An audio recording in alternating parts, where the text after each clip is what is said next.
Bonjour Valérie. Bonjour Florent. Eh bien, le possible assujettissement aux cotisations sociales des dividendes génère beaucoup d'interrogations auprès des dirigeants d'entreprise.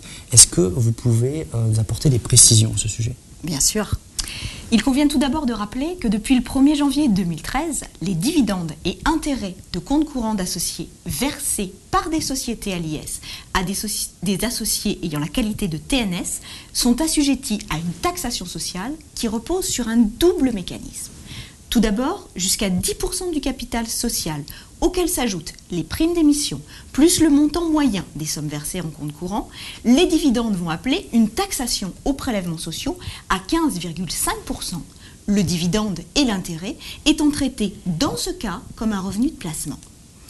Au-delà de 10% du capital social, toujours plus prime d'émission et montant moyen des sommes versées en compte courant, le dividende et l'intérêt vont être assujettis au paiement de cotisations sociales en tant que revenu d'activité cette fois-ci.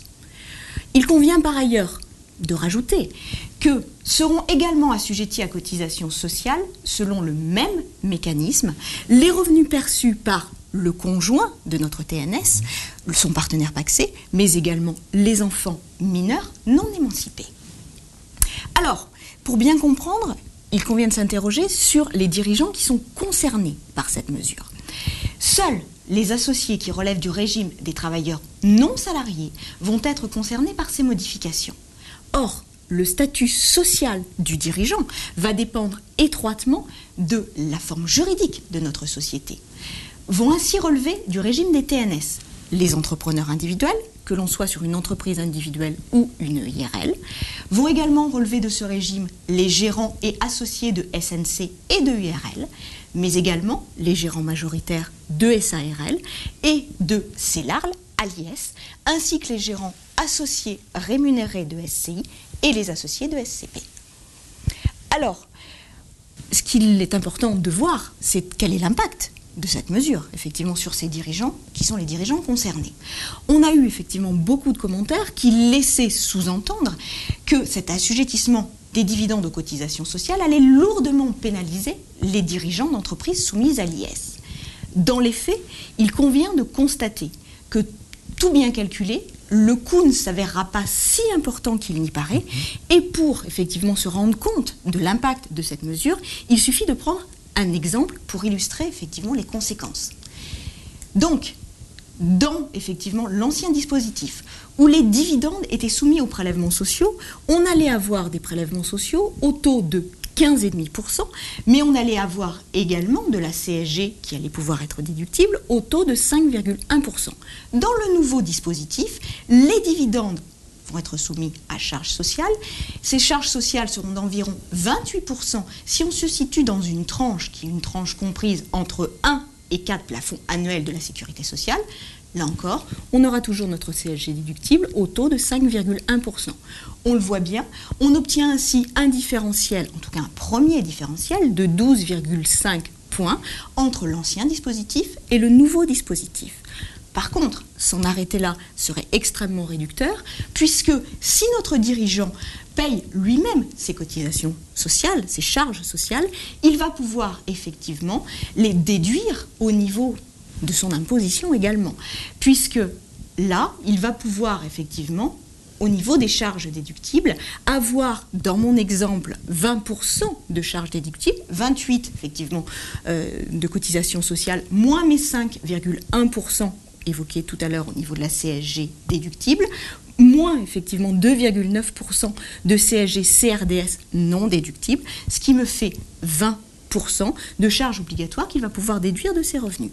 Supposons que notre TNS est une tranche marginale d'imposition qui se situe à 30%, on va avoir effectivement une économie d'impôt, dans ce cas-là, de l'ordre de 6 points.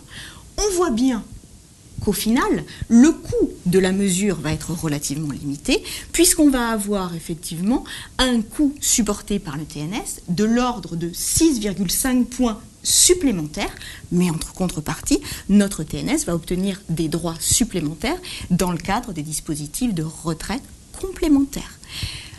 Si on regarde effectivement ce qui se passe dans les tranches les plus hautes, donc au-delà de 4 plafonds annuels de la sécurité sociale, on se rend même compte que le différentiel devient quasiment nul en termes de coûts.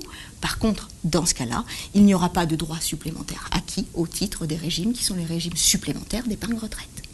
Bien, en conséquence des éléments que vous avez pu nous citer en détail, est-ce qu'on doit envisager de changer de statut social, notamment en modifiant la forme de la société dans laquelle on exerce ?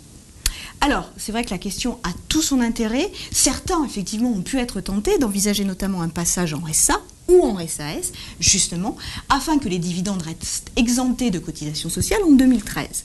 Cette solution ne présente pas de véritable intérêt dans la plupart des cas, au regard des coûts, qui sont les coûts engendrés par justement ce changement de régime.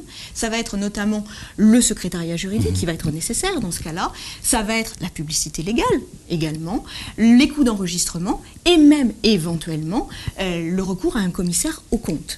Donc, au final, il faut bien voir en plus que le gain en termes de dividendes qu'on pourrait obtenir en changeant de forme juridique de la société va se trouver bien souvent gommé par le surcoût de cotisation, 10 points en moyenne, qui est prélevé sur la rémunération du dirigeant qui est devenu assimilé salarié dans ce cas-là. D'accord. Et est-ce que vous avez encore quelques conseils à prodiguer aux dirigeants qui s'intéressent à cette question ? Oui, tout à fait. On peut en prodiguer 2, en fait. Tout d'abord, en présence de sociétés à responsabilité limitée, comme par exemple des SARL ou des EURL, l'assujettissement des dividendes des gérants majoritaires aux cotisations sociales pourra conduire à créer une rupture d'égalité entre associés, notamment, effectivement, si les cotisations sociales sont prises en charge par l'entreprise. En effet, dans ce cas-là, si la société a au capital d'autres associés qui sont des associés minoritaires, ces derniers vont subir un traitement social différent de celui du gérant majoritaire. Ils seront en effet soumis aux prélèvements sociaux au taux de 15,5% qu'ils devront acquitter eux personnellement, ce qui pourra, bien entendu, être à l'origine de tensions entre les associés. Par ailleurs, il convient d'être particulièrement vigilant lors de la déclaration aux organismes qui sont les organismes sociaux de ces dividendes. En effet, pour la fraction des revenus qui n'excède pas le seuil de 10% du capital social, les prélèvements sociaux vont être acquittés à la source par la société qui est la société distributrice dans les 15 jours du mois qui suit celui de la mise en distribution, au moyen du formulaire qui est le formulaire 2777D. Par contre, pour la fraction qui est cette fois-ci assujettie à cotisation sociale, les cotisations devront être versées l'année suivant la distribution. En fait, toute erreur dans les déclarations pourrait conduire, dans ce cas, à une double taxation des revenus qui sont les revenus distribués. En réalité, la plus grande vigilance va s'imposer, même si pour l'instant, effectivement, l'administration fiscale n'a pas encore publié la circulaire qui précise les modalités d'application de ces nouvelles dispositions. Au final, si on doit tirer une conclusion de l'ensemble de ces éléments, on peut conclure qu'on est effectivement ici en présence d'un bouleversement social qui n'est pas forcément défavorable effectivement aux travailleurs non salariés, mais dans tous les cas, qui doit être anticipé au sein des entreprises. Merci Valérie. Merci Florent.